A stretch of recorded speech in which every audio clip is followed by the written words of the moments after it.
Right, so I'm going to do some teardown videos, but first I'm going to have a little break. Boost. UK favourite. Anyway, I've had these for a while. I like chocolate. Anyway. So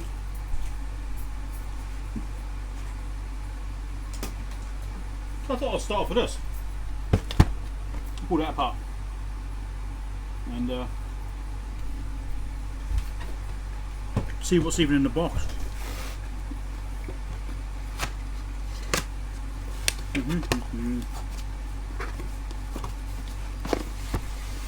There's another box. Alright.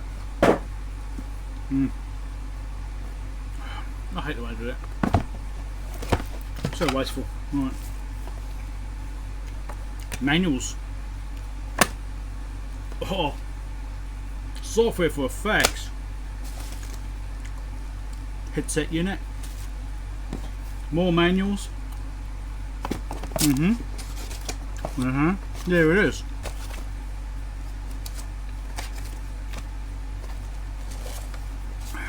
Dynalink modem. So 12-volt AC input. Serial port line of phone. So you actually run phone line through it as well. And this was used on a Mac. An old Mac. So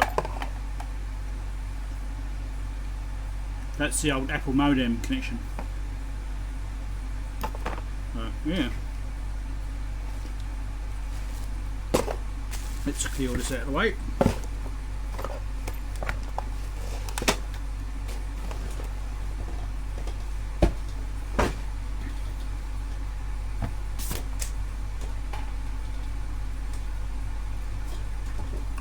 Helps if I don't kick the tripod. Zoom in slightly more on it. And hopefully, let's see what I'm doing. Okay. Let's get some more light. Right. Well, we had this apart at one point. Well, screws are undone. Of course I pulled it apart already. Right. Let's have a look.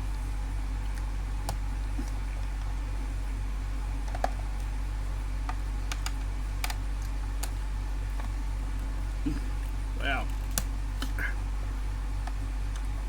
Bit locked up.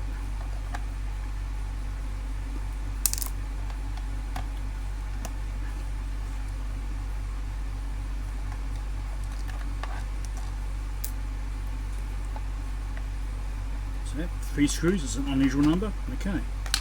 Bottom cover off. Here we go. Wow, there's a lot in there.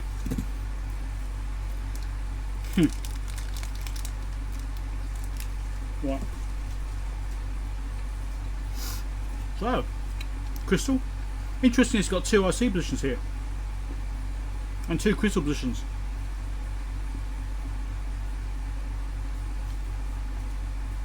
That is a 56.448 megahertz crystal. Strange frequency.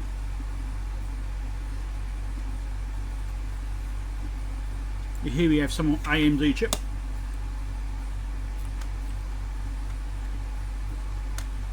Try and get the sticker off, would be good.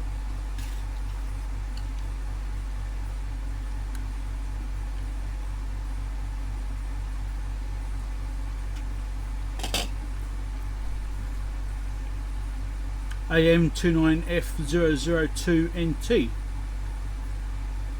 36 week 98.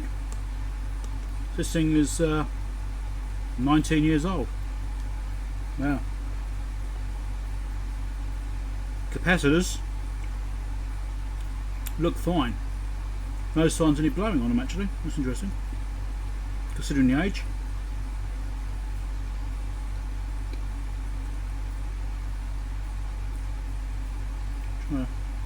Choyo band. I don't just see it now. Choyo. Anyway. So yeah, there's the filtering and stuff, and the relay power supply over here. LM2575 5-pin regulator, looks of it. What's this? UM611024BS. Also 1998 date.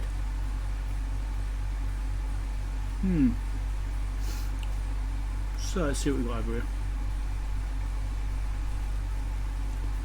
So there's a row of inductors just here, which are in series with the phone line connections. So that's some kind of filtering there. And we've got capacitors there which are seemingly in parallel. So that's obviously a filter network.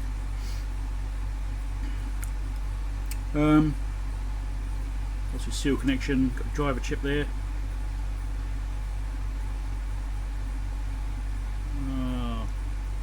Is that GD 75323D?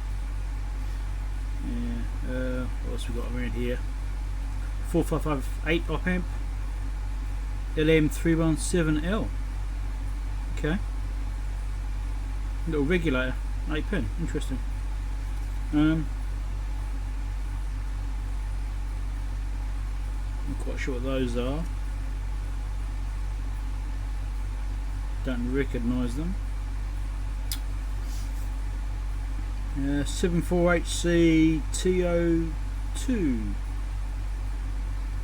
Can't see what that's doing either. I don't know. I don't know much about this stuff, but I thought it'd be interesting to see what's inside one of these things, you know, because it's surprisingly a lot, actually. So the DC power supply comes in, goes to some jumpers, interestingly, and follows us down to the switch.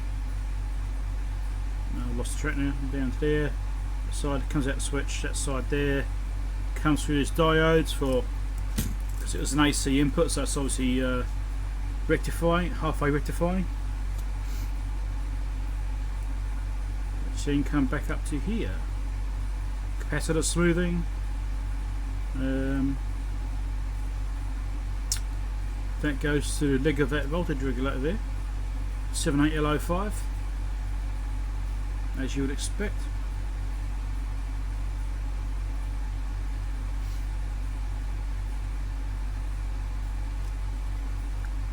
So yeah, it's all pretty much what you expect it, you know. The fact there's an inductor here means it's probably got a step up. It's probably got a boost converter in there. I think phone line runs at 70 odd volts or something. It's about 75 volts or something like that. It runs at 75 volts. I could be completely wrong about that. So there'll be like a boost converter in there as well, which is probably what that device there is for. The LM2575T. That's probably the boost converter. Capacitor there. Just trying to follow the traces around. Can't quite see where that inductor's connected up. Can't tell where the inductor's connected. Can't see. But yeah, a couple of little mobs and stuff in there, I think. Well, could be capacitors. So look, probably is a capacitor, but mobs look similar. Yeah, 331K, yes, capacitor. So, right. I think that's enough of that one. Any parts in there? Maybe. Relay. Crystal's no use to me. Look at these, so any of this stuff really. There's a little buzzer there, I suppose I could take that out. The capacitors look okay, but there's some cheap Chinese brand, so probably not worth keeping. You know, nice little press button switch, I suppose I could rip that out. Headphone socket connection. Well, that's a mono one, isn't it? It's a mono connection. And that one there's different, that's stereo connection. So yeah. So there's a few parts I could pull off this. Inductors, I don't know, I might keep those ones, they're quite nice tidy little inductors. 2.1 millimeter jack, I mean I suppose I could keep that. But yeah, it's not a huge amount. I mean this LED mount, that could be nice for a project I suppose, you need a row of LEDs or something. No, it's just a holder, and the LEDs poke through the backs. So yeah, I suppose that could be handy for something. We'll see. The case, I don't know, maybe. I really don't know.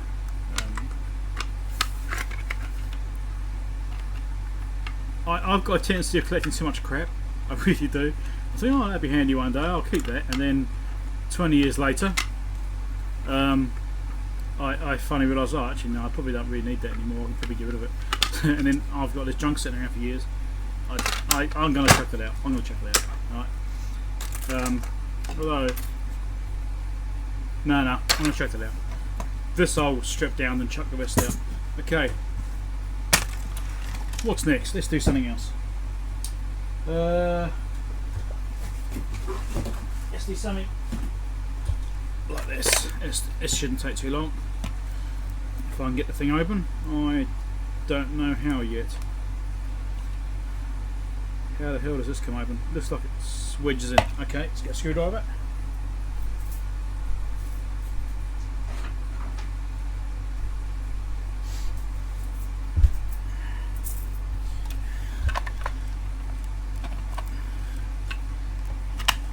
There we go. Ah, that's all yucky. Oh, I think it said batteries in it which have leaked, and yeah, I'm not confident. So what is it to see? Not a huge amount. Oh, look at that. There's a bodge there. Serious diodes. That's interesting. Yeah, that doesn't smell good. What can I see from this? Well, not a lot. There's a big transformer in there. I can see that. A couple of transistors there. Yeah, this is just a god awful mess. This isn't really very good. A 2.2 UF 250 volt cap. It's this one here. 1 UF 100 volt cap. I can't see that. This is just. This could be some kind of weatherproofing grease, but I think it's probably for battery leaking. I really do. Yeah, this teardown is not as exciting as I thought it was going to be. So the output will come through that. That's where the output comes out. So it's obviously like a step up transformer. So it probably does some AC, probably pulses to AC, and it steps up through a transformer to output that to there. Yeah, it's probably just pulse circuitry and stuff like that. So probably the driver I see there, or driver transistor. Yeah, I'm not going to go any further with it. I think it's filthy. Let me get some tissue. Hold on. If I at least pick up the ball and show you the back of the ball, that'd be something, eh?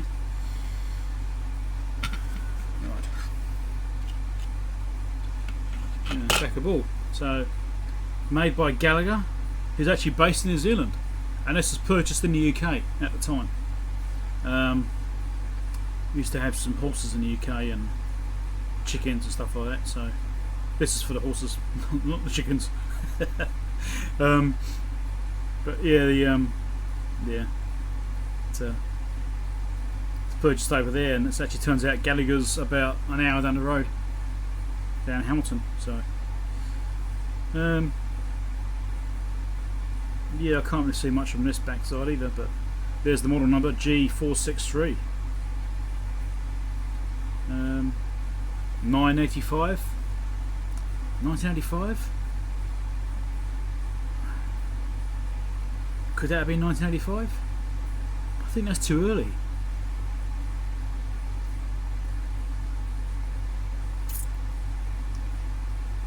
I think that's just a check number. I don't think that's actually when it was made.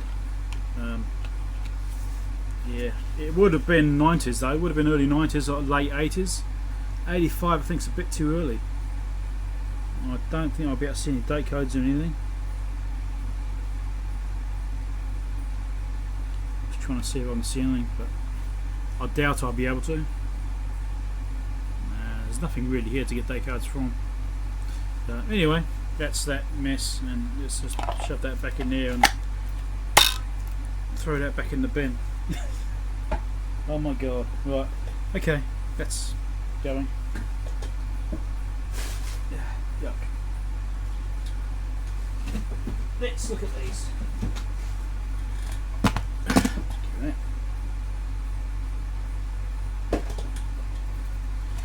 These little sound effects units. Now I haven't tried this one yet. Let's pop some batteries in there. See if it works. I keep these crappy little cheap batteries around. They're good for toys and games console, remote controls and stuff like that. They're not much good for anything else, but anyway. No trouble getting the thing into the unit. Why doesn't it want to go in? Too fat? Is this supposed to be a AAA? No. Oh no. Yeah, it's in there. Okay. Alright. Does it work? Oh, we've got flashing lights. Look at that. Oh.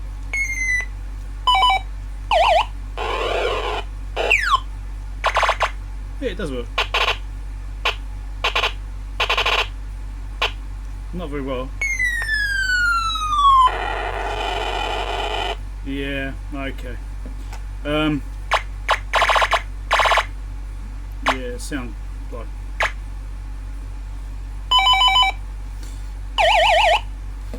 anyway, so it works. That's yeah. If you didn't see my last video, the explanation about why I even have this is that I used to in my teenage years I had a CB radio in the vehicle when I was in, and it had a PA system on it, as most CBs do, and I'd set up a PA speaker, and so one of the things I'd do is, just have this sitting on the dash, and I'd make various sounds and basically be a teenager. Yeah, it's a bit silly really. So let's see if this one's going to behave today. So none of these lights are working. No, these are working, but these do. Kind of.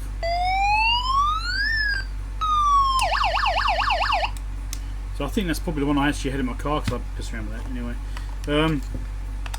Imitating police officers not good. So I might pull this apart and we'll have a look and pull this one apart. I'm suspecting I might have modified this one to change it. Apart from just the switches. Let's see if I can get in there with a screwdriver.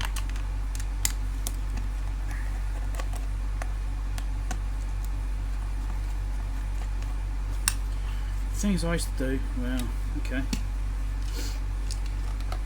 So yes, I have modified this. Looky here. Oh, I don't remember doing this. Right, purple. What I've done is what? That's a really good frigging question.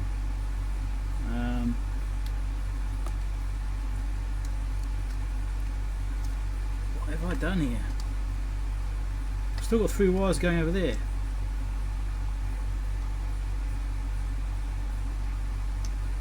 That's interesting. Battery goes through that switch, to that switch, to this board, or to this board. So this one should work when I've got the switch in the right position, which is there. Let's have a little look at that.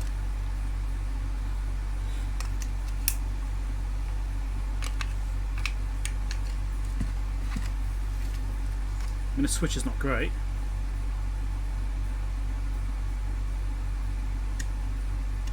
Now it's not going at all.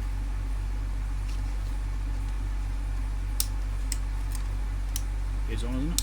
Yes, it'll be on. Now it's not going. I've killed it. Oh no. Now it doesn't go at all. No. What's going to do with that wire coming off? I think that wire will be quite important. I wonder what that was. No. Right. The other one.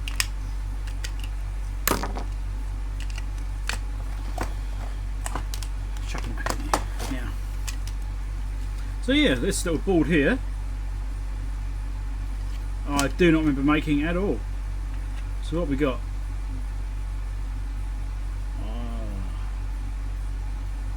I don't know. Some generic transistor from somewhere, and a UM3561. So I'm guessing that is a tone generator IC. And then I've patched into this board here to switch off the original effects. That's pretty crappy. Well, yeah, the wires are coming off and stuff. So yeah, that's what's in there. Let's pull this off the front panel there. It's just not that exciting. I can see already on the back is a blob. So, gonna pull it apart while it's got away. So there's no press button bits there.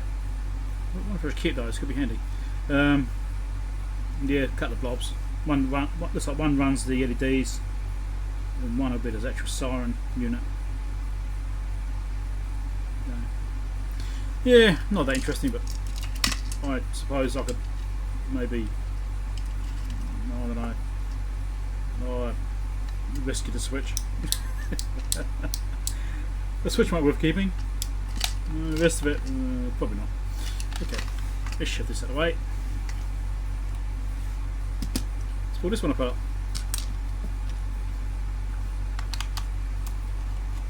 It's probably much the same, really. I don't expect it to be much different.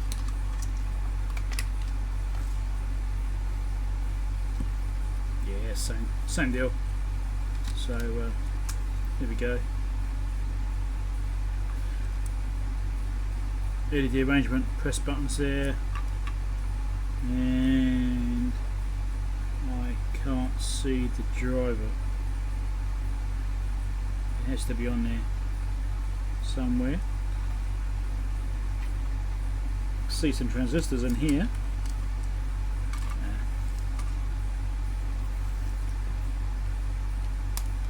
I'm not going to be keeping these. I think I've outgrown these now. Well, barely. It's over here. Okay. I thought I'd outgrown them. I just not want to pull it out. Taking the screws out. There we go. So yeah, pretty much same arrangement. So it's got a strip, a couple of blobs, so and a couple of transistors. Interestingly, which seem to be driving. They're probably driving the output. So yeah. Anyway, that's those. Kind of messy. Yeah. I think I can fix this.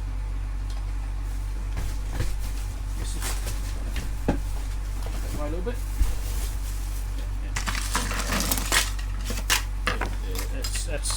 That's definitely better. That's yeah, it's almost there. Yeah, all fixed. Right, good. Now,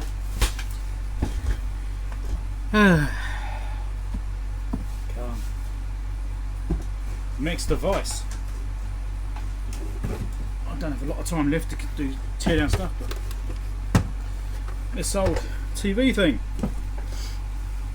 So it's got a charging circuit in it, so interestingly, I think it had internal batteries set up. I guess we could use the batteries in the, go to the back cover there. I think you might put the chargeables in. So it's TV, 3-band TV, TV radio tape deck, FM AM, volume control, tuning, manual tuning. Yeah. Oh yeah, what year? Does it say a date? Not from what I can see.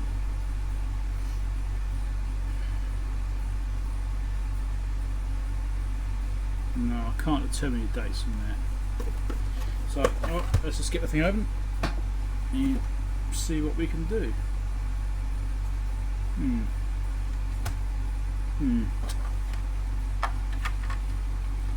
might have to go get another screwdriver.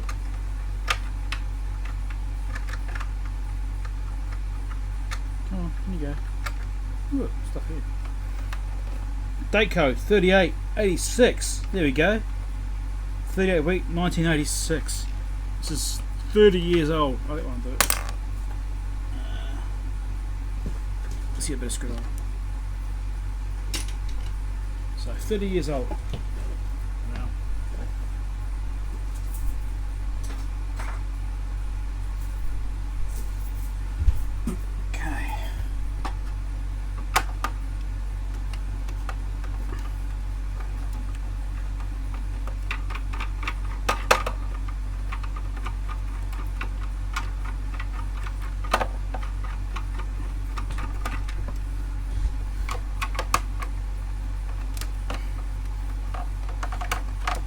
it's going to be quite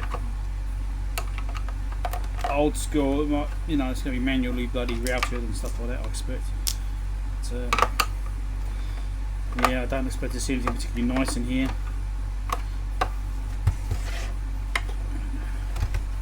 Where's more screws? There must be more screws. There must be. Can't have only had 3, surely.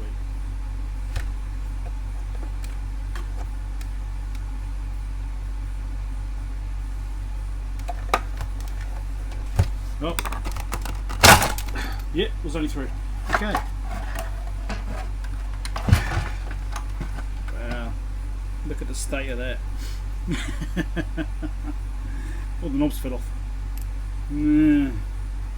Circuit board's falling out. This won't be live. There won't be any power left in this after all this time. This will be perfectly safe. Well, it should be. It's just yeah.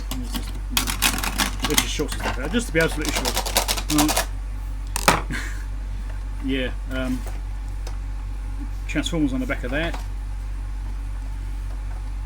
Wow. Flyback transformer there. So there's the tube connection. Let's get it off. That's a little tag deck assembly. Wow, that's not much to that, is there? Let me get some of this. Off there. I'm not really caring about not breaking it because it's not really worth not breaking.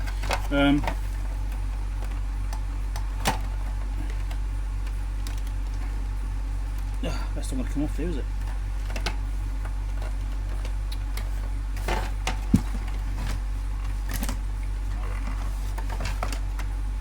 There we go, that's good enough. So we've got a ferrite antenna there, antenna, tuning capacitor, loads of old caps, Diacon, no, never heard of them.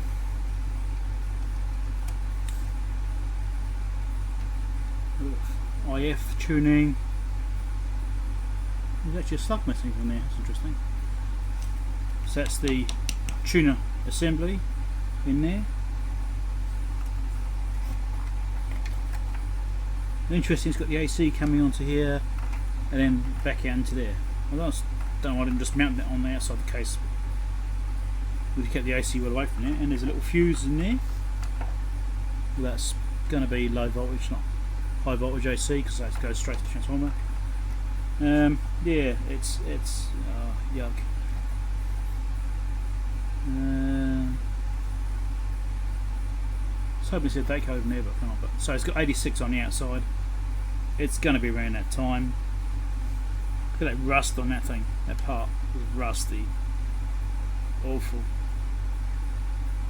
Yeah. Here's an old tube, so it's made in Taiwan. Nice little tube actually. But yeah.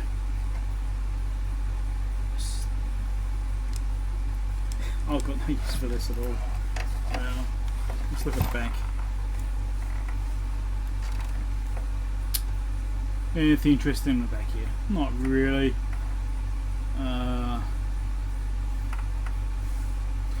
I actually think I might have been into this once before to repair it many years ago, but I'm not sure. I'm not sure. But it's some factory mods. There's a capacitor up here across the flyback. Some other caps added in, little 1/8 watt caps, resistors, sorry. Yeah, this is what the sort of stuff was like at the time. That can't be right, surely. It could be right. On the board here, it's got 75.6.17. Now I'd interpret that as the 17th month of June 1975.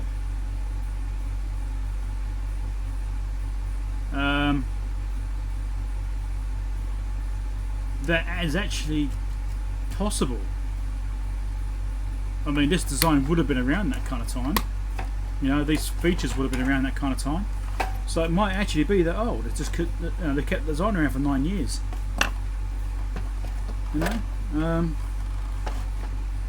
that could be true.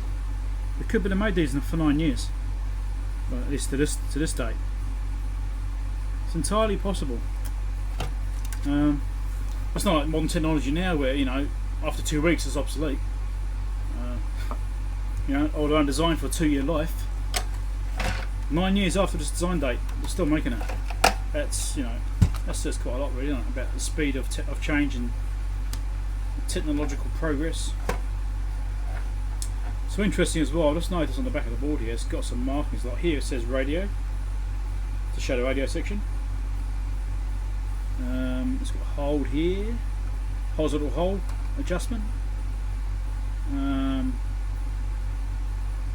HO positive, HO negative, high output I'm guessing. VO positive, so it's got, you know, the points marked on the board as well. Again, it's something else you don't really get anymore. On and off is actually marked on that side, off that side. It's like, wow, okay.